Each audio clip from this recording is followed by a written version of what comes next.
افغانستان اور ایران بھی Chinese BRI کا حصہ بن جائیں تو وہ ایک ایسے ایک لانچ پیڈ پرووائڈ کریں گے چائنا کو کہ چائنا اس لانچ پیڈ کو استعمال کر کے it will cross the golf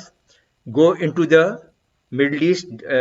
خاص طور پہ عربین پیننسولا میں، گلف اسٹیٹس میں، وہاں سے وہ افریقہ میں جائیں گے، وہاں سے وہ یورپ میں جائیں گے، اور یہاں سے یہ جتنا بھی ایکسپینشن ہے اور کنٹینیوٹی ہے BRI کی، اس طرح سے وہ آگے چلے گی. تو اب جو ہم دیکھ رہے ہیں کہ جو جیو پولیٹیکل رائیولری ہے between the United States and China, وہ مڈل ایسٹ میں آ گئی ہے، اور فوکس ان کا فی الوقت ایران ہے. یونائٹیڈ اسٹیٹس یہ چاہ رہا ہے کہ ایران سینکشنز کے تحت ہی رہے اور اس کا نیوکلیر پروگرام ختم ہو جائے. چائنا یہ چاہ رہا ہے کہ وہ اس کے BRI کا حصہ بن جائے، اور اکنامکلی اور وہ جو ریجنل انٹر کنیکٹیوٹی کی ہم بات کرتے ہیں اور اکنامک انٹر ڈیپینڈنس کی ہم بات کرتے ہیں، اس میں وہ بھی شامل ہو جائے. تو اب یہ ایک ٹسل چل رہا ہے at the geopolitical level, at the geoeconomic level, at the geostrategic level, اور ہم یہ اب دیکھتے ہیں کہ یہ آگے یہ اونٹ جو ہے یہ کس کروٹ بیٹھتا ہے. اگر ہم خالی یونائٹیڈ اسٹیٹس سے اگر ہم سٹارٹ کریں اپنی ڈسکشن کو، تو اس میں جو اب سب سے امپورٹنٹ فیکٹر ہے جو ابھی آج کل بہت ہیڈ لائنس میں بھی ہے، وہ joint comprehensive plan of action ہے، وہ نیوکلیر ڈیل ہے جو کہ 2015 میں پریزیڈنٹ اوباما نے سائن کی تھی ایران کے ساتھ، اور 2018 میں پریزیڈنٹ ٹرمپ نے اس کو بالکل ہی رد کر دیا تھا، اور اس سے وہ واک آؤٹ کر گئے تھے اس میں سے. اب جو دو مطلب ویسے تو بہت سارے پوائنٹس ہیں، مگر جو تین میجر پوائنٹس تھے اس نیوکلیر ڈیل کے، اور جو کہ ایران نے ایگری کیے تھے، وہ یہ تھا کہ ایران جو ہے اپنی انرچمنٹ جو ہے یورینیم کی اس کو لمٹ کرے گا، اور اس کی جو جو جو جو وزن ہوگا یا جتنی جو تعداد ہوگی وہ 300 کلو گرام سے زیادہ نہیں ہوگی. تو ایران ایگریڈ کہ ہم 300 کلو گرام سے زیادہ یورینیم جو ہے اس کو ہم انرچ نہیں کریں گے. دوسرا جو انرچمنٹ کا لیول تھا وہ انہوں نے کہا تھا کہ 3.67% سے زیادہ یورینیم کو انرچ نہیں کریں گے. This is good enough for reactors, nuclear reactors وغیرہ کے لیے ٹھیک ہے 4 سے 5% تک. اور بہرحال ایران کے ساتھ انہوں نے ایگری کیا کہ 3.67% سے وہ آگے نہیں جائیں گے. اور اس کی ایک بہت ٹیکنیکل وجہ ہے کہ جب آپ 3.67% کی انرچمنٹ کی اسٹیج سے آپ آگے نکل جاتے ہیں تو پھر وہ ایک چیز کہلاتی ہے بریک آؤٹ ٹائم. تو بریک آؤٹ ٹائم کا مطلب پھر یہ ہے کہ 1 سال کے اندر اندر آپ اگر یہی انرچمنٹ کو آگے لیتے جائیں تو آپ پھر 1 سال کے اندر اندر ویپنز گریڈ یورینیم بنانے کے آپ قابل ہو جاتے ہیں، اور اتنی آپ یورینیم بنا سکتے ہیں کہ کم از کم ایک نیوکلیر وار ہیڈ یا نیوکلیر جو ایک ہاں جی وہ آپ بنا سکتے ہیں، ایک وہ آپ بنا لیتے ہیں، امونیشن بنا لیتے ہیں اس کو. تو 3.67 پہ ایران نے ایگری کیا تھا. اور اس کے بعد انہوں نے کہا تھا کہ ایران جو ہے اپنی جو سینٹریفیوجز جو ہیں جو انویسٹمنٹ میں استعمال ہوتی ہیں وہ پرانی والی استعمال کرے گا، نئی والی نہیں استعمال کرے گا، تاکہ ان کی جو انویسٹمنٹ کی جو کیپیسٹی ہے، کیپیبلٹی ہے، وہ اس میں کوئی زیادہ انکریمنٹ نہ ہو. تو ایران ایگریڈ ود آل دس، اور اس کے اوپر عمل ہو رہا تھا. جبکہ پریزیڈنٹ ٹرمپ نے 2018 میں آ کر کہا کہ یہ جو نیوکلیر ڈیل ہے یہ بالکل ہمارے حق میں نہیں ہے، ہمارے فائدے میں نہیں ہے، اسرائیل کے فائدے میں نہیں ہے، اور انہوں نے اس کو بالکل ہی کیا کہتے ہیں رد کر دیا. ان کے 3 بیسک ڈیمانڈس تھی ایران سے. انہوں نے کہا سب سے پہلے تو آپ اپنا نیوکلیر پروگرام جو ہے اس کو آپ بالکل ختم کر دیں.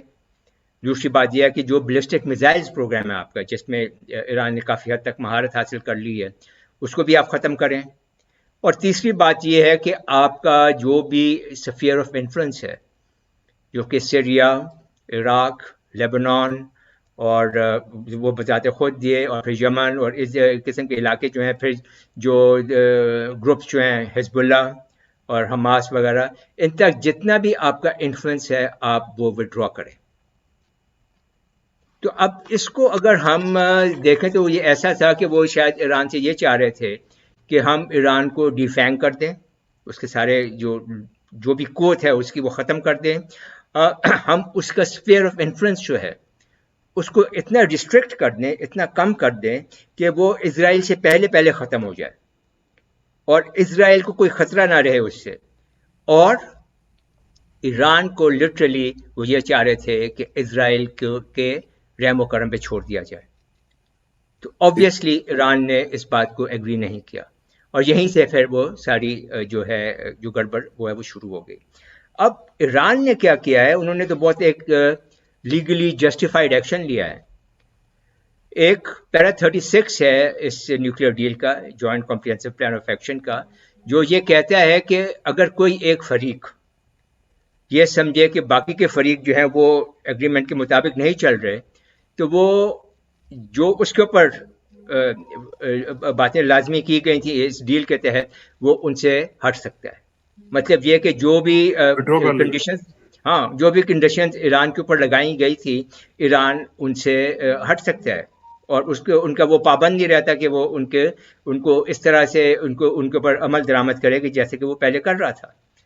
اب ہوا یہ کہ جب پریزیڈنٹ ٹرمپ نے اپنے آپ کو وڈرا کیا, ریسائن کر دی اس ڈیل کو, تو پیرا 36 کے تحت ایران کو یہ حق مل گیا کہ وہ اپنی یورینیم کو جو انرچ کرنے کی جو کاروائیاں ہیں ان کو وہ دوبارہ شروع کر لے. اور یہ جو کام ہے اب ایران نے شروع کر لیا ہے,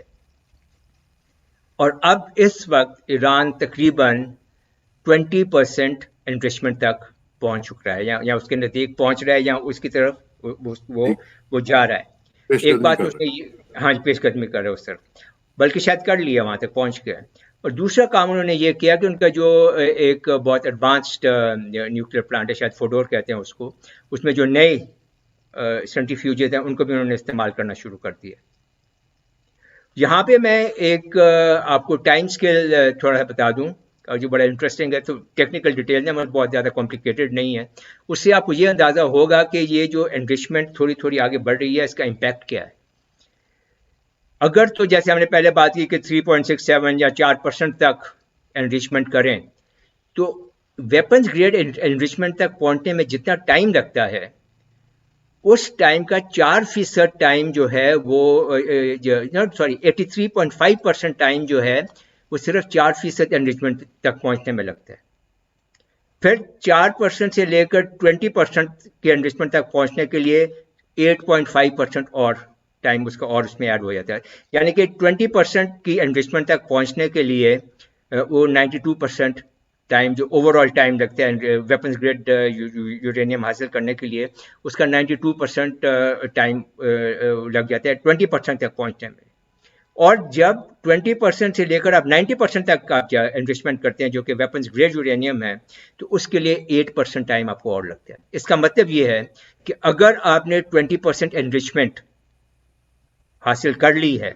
آپ وہاں تک پہنچ گئے ہیں, تو پھر جو آپ کا بریک آؤٹ ٹائم ہے جس کا ہم نے پہلے بات کی جو کہ 1 سال تھا آفٹر 3.67% انرچمنٹ, وہ بہت کم رہ جاتا ہے, وہ بہت زیادہ ریڈیوس ہو جاتا ہے. تو اس طرح سے ایران جو ہے اب وہ تقریباً 20% پہ جو اب مطلب نیوز میں آیا, یہ میڈیا میں جو آیا, وہی خبریں یہ ہیں کہ وہ 20% تک شاید پہنچ گیا ہے. اور ایک دو خبریں تو ایسی بھی ہیں جو کہ ابھی اخباروں میں آنی شروع ہوئی ہیں کہ اب ایران 60% انرچمنٹ کی طرف گامزن ہے. تو now this creates a very big dilemma for President Biden. Absolutely. What does he do? اگر وہ نیوکلیر ڈیل کو بحال کر دیتے ہیں اور بحال کرنے کے بعد ایران سے سارے اکنامک جو ہیں سینکشنز جو ہیں اور جو باقی اور ٹریڈ اور جو دوسرے سینکشنز ہیں وہ ختم کر دیتے ہیں, تو اس کا مطلب یہ ہے کہ ایران کو پھر وہ سہولت حاصل ہو جاتی ہے کہ وہ ریجنل اور گلوبل اکانومیز کا حصہ بنے, اور سب سے بڑی بات یہ کہ وہ پھر BRI کا حصہ بن سکتے ہیں, کیونکہ جب وہ ریجنل اور گلوبل اکانومیز کا حصہ بنے گا تو جو چائنیز انویسٹمنٹ ایران میں آ رہی ہے, جو ریجنل انٹر کنیکٹیوٹی ہو رہی ہے پاکستان کے ساتھ اور گلف کے ساتھ, مطلب دوسرے ممالک کے ساتھ, اور اکنامک انٹر ڈیپینڈنس جو آ رہی ہے, اس کے تحت پھر ایران کو یہ حق حاصل ہوگا کہ وہ BRI کو بھی اسی طرح سے امپلیمنٹ کرنا شروع کر دے جیسے کہ وہ چاہتے ہیں. تو پریزیڈنٹ بائیڈن کو اب یہ ڈیسائیڈ کرنا ہے کہ کیا وہ یہ سینکشنز ریموو کرتے ہیں. اور دوسرا ڈائنامک کا جو اور اس سے بھی زیادہ سیریس پوائنٹ ہے وہ یہ ہے کہ اگر وہ سینکشنز نہیں ہٹاتے اور پیرا 36 کے تحت ایران اپنی انریچمنٹ جاری رکھتا ہے تو وہ تھریٹن کرتا ہے کہ کچھ عرصے کے بعد وہ 90% اور ویپنز گریڈ یورینیم تک پہنچ سکتا ہے. تو now it is up to President Biden to decide کہ اس نے کرنا کیا ہے.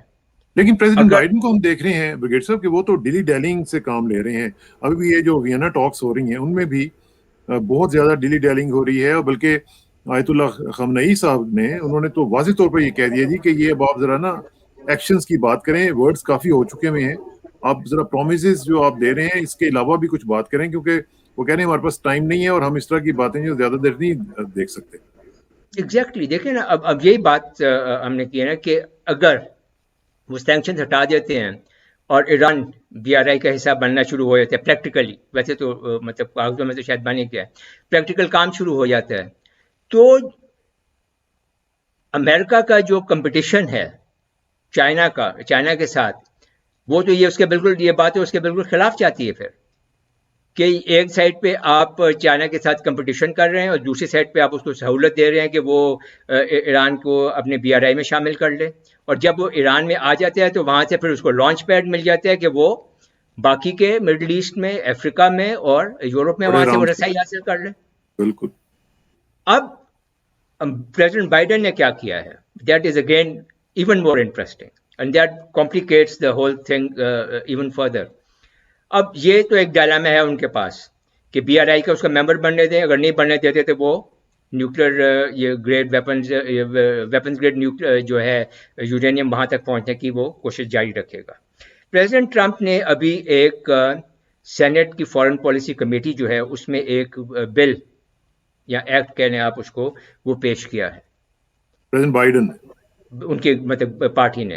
اور وہ کہلاتا ہے it is a China specific bill. اس کا نام ہے ایکٹ ہے, اس کا نام ہے اسٹریٹجک کمپٹیشن ایکٹ آف 2021. اور یہ جو ہے it is a type of a new cold war اب وہ شروع کرنا چاہ رہے ہیں. جیسے کہ پریزیڈنٹ ٹرمپ نے ٹریڈ وار شروع کی تھی چائنا کے ساتھ, تو پریزیڈنٹ بائیڈن اس سے کوئی مختلف کام نہیں کر رہے ہیں بلکہ شاید طریقہ کار مختلف ہے, ہاں زیادہ ہوتے جا رہے ہیں, زیادہ ہوتے جا رہے ہیں. اور جیسے ایک پچھلی بلکہ 1881 کا ایک چائنیز ایکسکلوژن ایکٹ تھا جس کے تحت چائنیز کو ایکسکلوڈ کر دیا گیا تھا کہ وہ نہ امریکہ آ سکتے ہیں اور نہ کوئی یہاں پہ وہ رہ سکتے ہیں نہ کام کر سکتے ہیں. یہ ایک اسی طرح کا ایک یہ ایکٹ ہے کہ جو اسٹریٹجک کمپٹیشن ایکٹ ہے, اور چائنا کو وہ اب ہر طرح سے اس کے جو اکنامک جگرناٹ ہے بی آر آئی جو ہے فار ایگزامپل, اس کو وہ روکنے کی کوشش کریں گے, ڈیلے کرنے کی کوشش کریں گے, ڈسرپٹ کرنے کی کوشش کریں گے, اس کو ڈسٹروائے کرنے کی کوشش کریں گے. اور یہاں پہ جو اپنے پچھلے پروگرام میں ہم نے بات کی تھی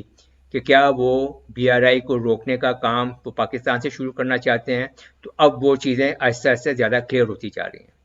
اس کے علاوہ with in this act there is a countering Chinese influence fund جو انہوں نے اس میں وہ اس کو لیجسلیٹ کر رہے ہیں. اور یہ فنڈ جو ہے یہ $300 ملین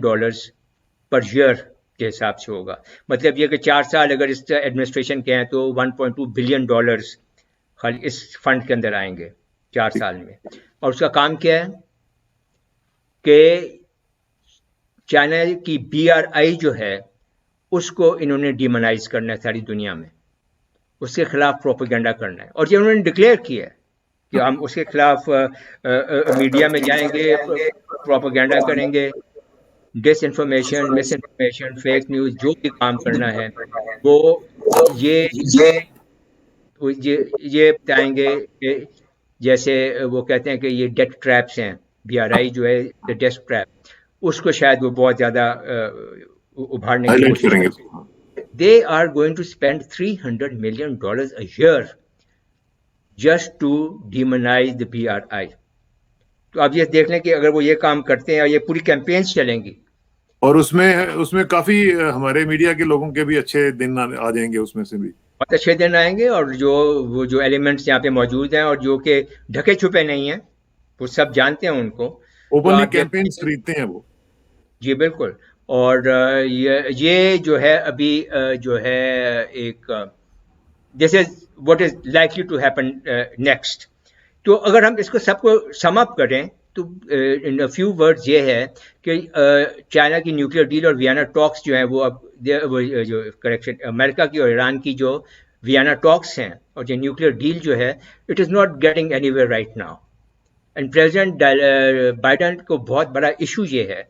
کہ اگر وہ سینکشن ہٹا دیتے ہیں تو ایران DRI کا ایسا بن جاتا ہے جو ان کی کمپٹیشن ود چائنا کی پالیسی کے خلاف جاتا ہے. اور اگر وہ سینکشنز نہیں ہٹاتے تو ایران کے پاس قانونی طور پر پیرا 36 کے تحت یہ اجازت ہے، یہ آپشن ہے کہ وہ انریچمنٹ کو اور زیادہ سے زیادہ بڑھاتا جائے. اچھا بریگیڈ صاحب، اب ایک چیز تو ہے، یہ جو آپ نے امریکہ کا تو بتا دیا بڑے تفصیل سے، اس میں ظاہر ہے کہ ایک فیکٹر جو ہے وہ اسرائیل کا بھی ہے، اور اسرائیل میں ہم دیکھ رہے ہیں کہ نئی گورنمنٹ جو ہے وہ شاید آ جائے اور نیتن یاہو کا جو باب ہے وہ ختم ہو جائے اور لیپڈ وغیرہ اور نفتالی بینٹ یہ مل کے حکومت بنا لیں. تو کیا آپ سمجھتے ہیں کہ اس کا بھی کچھ فرق پڑے گا اوور آل سینیریو پہ؟ کیونکہ ہم نے دیکھا کہ نیتن یاہو نے تو بہت ایکسٹریم پہ جا کے بھی اس کو کہا کہ یہ JCPOA وغیرہ کو آگے نہ لے کے جائیں، بلکہ ابھی جب لائیڈ آسٹن گئے ہوئے تھے تو ان کے ساتھ انہوں نے خاص طور پہ یہ کہا کہ یہ آپ نے بڑی زیادتی کی ہے اگر آپ اس کو کریں گے. تو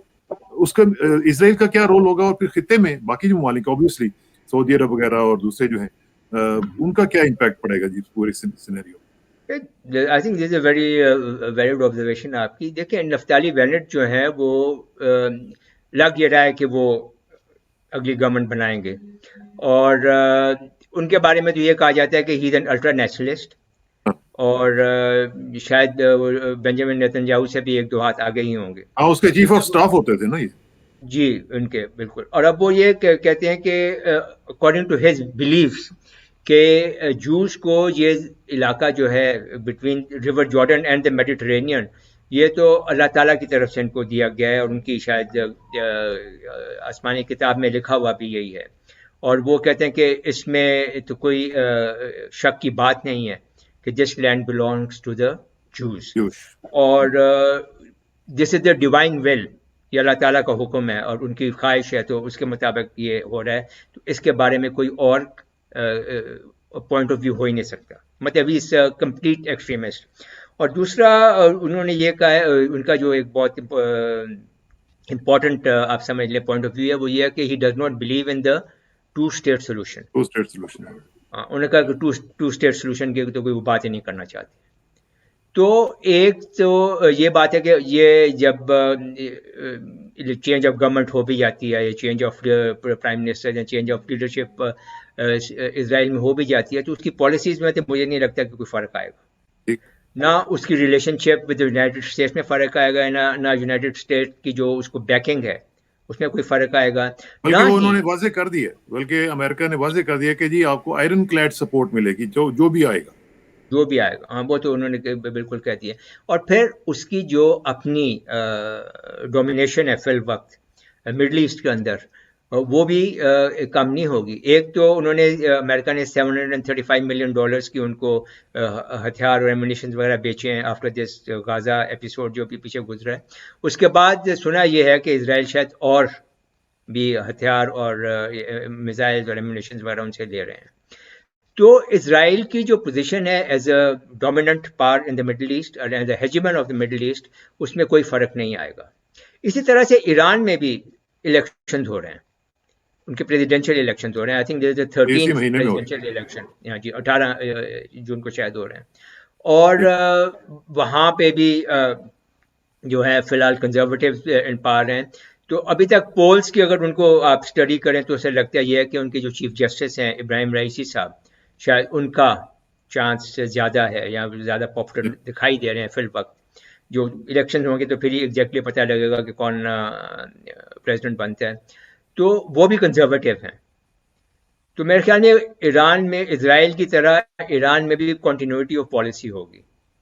اور ان کی پالیسیز میں بھی کوئی خاص فرق نہیں آئے گا، کیونکہ جو ان کے سپریم لیڈر ہیں